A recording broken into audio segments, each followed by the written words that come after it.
Эрик кече сен менен болду. Ал кече үйгө келген жок.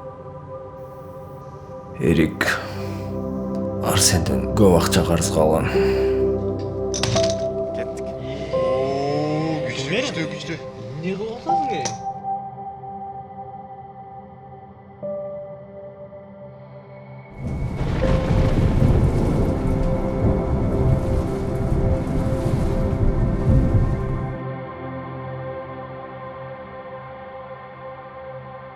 Сенде кайдагы акча? Анча акчаны кайдан алдың?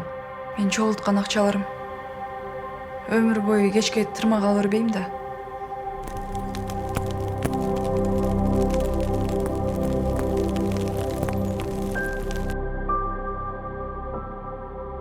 Үйдө көйгөй жаралып калды. Мен кайненем менен урушуп кеттим.